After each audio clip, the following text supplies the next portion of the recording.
боловсролын ээлжит хичээл эхлээд бэлэн боллоо. Өнөөдрийн хичээлийн сэдвээрээ бид бусдын санаа бодол, хүсэл зорилгыг ойлгож мэдэрхийг хичээх. Монголчууд эрт дээр үеэс хүн таних эрдмийг хамгийн чухал чадвар тооцдог байсан нь бусдыг ойлгох, санаа бодлыг таамаглан мэдэх, зөв танихад маш чухал гэж үздэг байсан. Тухайн хүн үг үйлдэлээрээ илэрхийлээгүй ч энэ хүн юу бодож, юу хүсэж байна вэ? Энэ хүнд туслахын тулд яах ёстой вэ? Энэ хүнээс өөрийгөө хамгаалахын тулд юу хийх ёстой вэ хэмээн тухайн хүний сэтгэл зүй зан төлөвийг нь зөв тооцоолон харилцах нь чухал байдаг. Орчин үед сэтгэл судлалд хүний төрөлхийн ааш араншин буюу темпераментийг үндсэн 4 хэв шинж болгон ангилдаг: холерик, сангвиник, флегматик, меланхолик.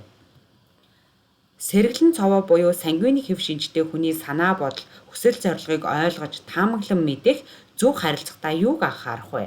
Эхлээд тэдний сэтгэл санааны байдлыг хвчлэн хялбар таньдаг учраас нээлттэй, өөртөө итгэлтэйгээр харилцаагаа эхэлж болно.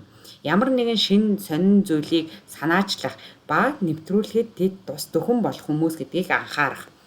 Зөв төлөвлөсөн ихээхэн ухаалаг самбаатаа байх магадлал ихтэй, шинэ сонин санаа сэтэж явдаг учраас найз нөхөд хамт олон эцэг эх нь тэдний санааг дэмжих хичээх. Ам ажил нь зөрөх магадлал өндөр байдаг тул тэдэнтэй хамтарч ажиллахдаа гүйцэтгэлийн хяналт чухал гэдгийг санах. Эмзэг буюу меланхолик хэв шинжтэй хүний санаа бодол, хүсэл зорилгыг ойлгож таамаглан мэдэх, мөн харилцахдаа юуг анхаарах вэ гэхээр хамгийн түрүүнд түүний сэтгэл санаа докторгүй байдаг тул өчүүхэн зүйлд шархалж болзошгүй гэдгийг анхаарах хэрэгтэй. Түүнд санаа тавьж байгаагаа зөвөр ойлгуулах. За дараагийнх нь түүний хийж байгаа зүйлийг дэмжих, өөртөө итгэлийг сайжруулахад нь туслах.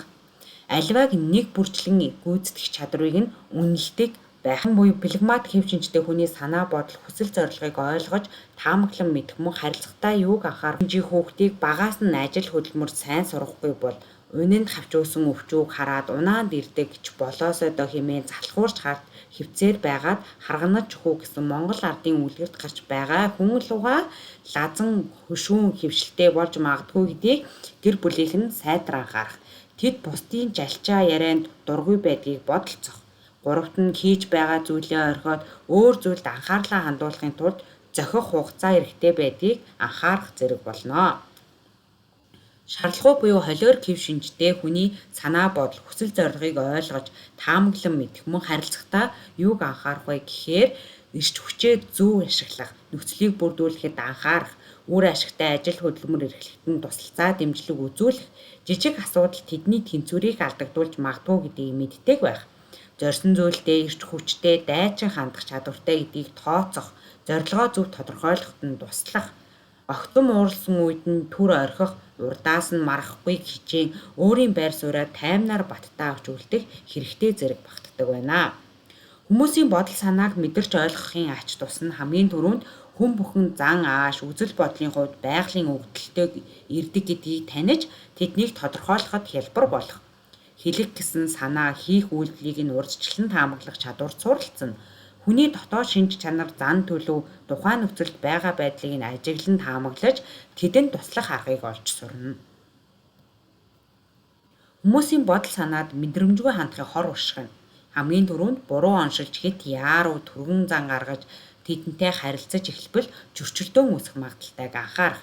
Зан төлөв, сэтгэл санааны байдлыг үг үйлдэлээр нь дамжуулан ойлгосон боловч тусалцаа үзүүлэх арга олохгүй байх тал бий. Буруу онцлол баярлуулах гээд гомдоох тал бий зэрэг болно. Анхаарал тавьсанд баярлалаа.